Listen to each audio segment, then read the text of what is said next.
చూస్ country delight, live better. ఇప్పుడే country delight app ని download చేసుకోండి. మరణం ఎప్పుడు ఎలా సంభవిస్తుందో ఎవరికీ తెలియదు. మృత్యువు ఎప్పుడు తన ఒడిలోకి ఎవరిని తీసుకుంటుందో అంతకంటే తెలియదు. పెళ్లి పీటలు ఎక్కాల్సిన ఓ యువజంట ఓ ప్రమాద కారణంగా పాడినెక్కుతున్నారు. ఇక్కడ స్క్రీన్ మీద కనిపిస్తున్న యువజంటను చూడండి. అతని పేరు నిఖిల్ రెడ్డి, ఆ అమ్మాయి పేరు శ్రీరమ్య. అతనిది వచ్చేసి కడప జిల్లా, ఆమెది వచ్చేసి ఎన్టీఆర్ జిల్లా తిరువూరు మండలానికి సంబంధించి పుట్రేల అనే ఒక విలేజ్. ఇద్దరు కూడా ఉన్నత చదువులు చదువుకున్నారు. ఇద్దరు కూడా వ్యవసాయ కుటుంబాల నుంచి చాలా తక్కువ స్థాయి నుంచి వచ్చినటువంటి వ్యక్తులు. అతనికి కొంతకాలం క్రితం మనకు తెలుసు సిగాచి అనే ఒక ఫ్యాక్టరీ ఉంటుంది పాశమైలారంలో. మొన్న ఏదైతే ప్రమాదం జరిగి 10ల సంఖ్యలో చనిపోయారో అక్కడ అతను జాబ్ సంపాదించుకున్నాడు. ఆ తర్వాత ఎంఎస్సి పూర్తి చేసినటువంటి శ్రీరమ్య కూడా 6 నెలల క్రితం అదే కంపెనీలో జాయిన్ అయింది. ఇద్దరికి ఫ్రెండ్షిప్ కుదిరింది.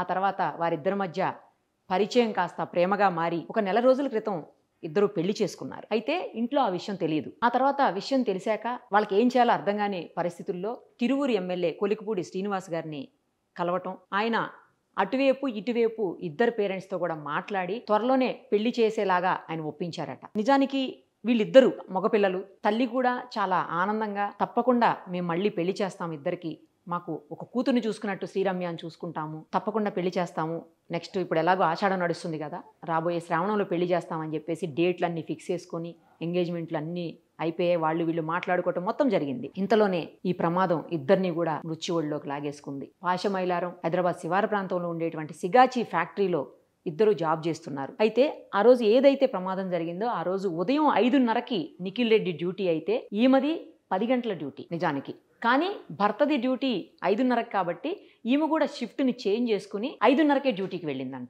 అయితే 9:30 టైంలో ఈ ప్రమాదం జరిగింది. ఒకవేళ ఆమె గనక ఆమె షిఫ్ట్ ప్రకారం యాజ్ యూజువల్గా 10 గంటలకు వెళ్ళిండింటే ఈ ప్రమాదంలో ఆమె చనిపోయేది కాదు, కనీసం ఆమన్నా బ్రతికి ఉండేది. అత్యంత దారుణమైనటువంటి ఘటన అనమాట. పెళ్ళయి 1 మంత్ అయింది. తర్వాత పెద్దల సమక్షంలో అఫీషియల్గా మరొకసారి వచ్చే నెలలో పెళ్లి కూడా పెట్టుకున్నారు. ఆ పెళ్లి అనుకునే లోపే, ఆ పెళ్లి జరిగే లోపే ఇద్దరు కూడా చనిపోవటం దారుణం. 2 కుటుంబాల సభ్యులు కూడా ఘోరంగా దారుణంగా ఏడుస్తున్నటువంటి పరిస్థితి. ఇక కొలికిపూడి శ్రీనివాస్ గారు కూడా చాలా బాధపడుతూ నాతో కూడా మాట్లాడారు. ఆయన అట్లీస్ట్ ఈ విషయం గురించి మాట్లాడడానికి కూడా చాలా అంటే చాలా ఎమోషనల్ అవుతున్నారు. ఎందుకంటే ఆయన ఇంటికి తీసుకెళ్ళి ఇద్దరిని కూడా మనం ఆ పిక్స్లో కూడా చూస్తున్నాము. ఆయన యాక్సిడెంట్ అయినప్పుడు కూడా ఆ ప్లేస్కి వచ్చారు. దానికంటే ముందు ఇద్దరిని ఇంటికి తీసుకువెళ్ళి అదిగో ఆయన వైఫ్ అనుకుంటా ఇద్దరు వాళ్ళకి బట్టలు పెట్టి మరి వాళ్ళని ఆశీర్వదించి మీ పెళ్లికి పెద్దలుగా మేముంటాము, మీకు అండగా నిలుస్తామని చెప్పేసి వాళ్ళు చెప్పటం, అదే విషయాన్ని ఆయన ట్వీట్ కూడా చేశారు. వాళ్ళకి హెల్ప్ చేద్దాం అనుకున్నటువంటి సమయంలో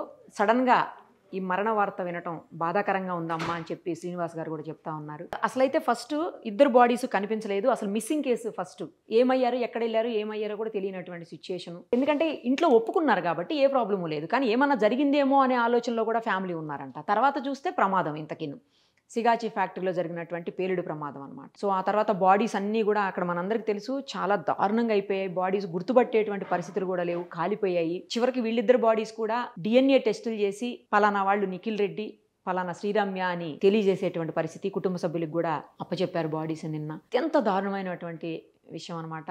ఇంట్లో ఒప్పుకోరేమో అనుకున్న సమయంలో తిరువూరు ఎమ్మెల్యే కొలికిపూడి గారి సమక్షంలో ఇంట్లో వాళ్ళు ఒప్పుకోవటం, చాలా ఆనందంగా వచ్చే నెలలో పెళ్లి చేసుకోబోతున్నటువంటి జంట అత్యంత దారుణంగా ఈ ప్రమాదంలో కనీసం అమ్మాయి డ్యూటీ మార్చుకోకుండా సేమ్ షిఫ్ట్లో వెళ్ళున్నా కూడా ఇలా జరగకపోయేదేమో. భర్త కోసం ఆమె కూడా ఆ షిఫ్ట్కి వెళ్ళి 5:30కి ఆమె కూడా అక్కడ లోపల ప్రమాదంలో మరణించడం అంటే ఇంతకంటే విధి వంచితులు ఎవరు ఉండరేమో. విధి చాలా బలీయంగా ఉంటుంది అన్నింటికంటే, తలరాతను ఎవరు మార్చలేరు అంటుంటారు. బహుశా వీళ్ళ విషయంలో అదే జరిగిందేమో. చిన్న వ్యవసాయ కుటుంబం, వ్యవసాయ కూలీ అంట అమ్మాయి ఫాదరు.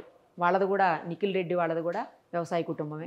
చాలా చిన్న ఫ్యామిలీస్ నుంచి వచ్చున్నారు వాళ్ళు. ఉన్నత చదువులు చదువుకొని మంచి జాబ్లో జాయిన్ అయ్యారు సిగాచి ఫ్యాక్టరీలో. అప్పటికే శ్రీరమ్య వాళ్ళ సిస్టర్ కూడా ఇక్కడ హైదరాబాద్లో జాబ్ చేయటం, ఆమె సపోర్ట్తో ఈమె కూడా ఇక్కడ జాబ్ రావటం.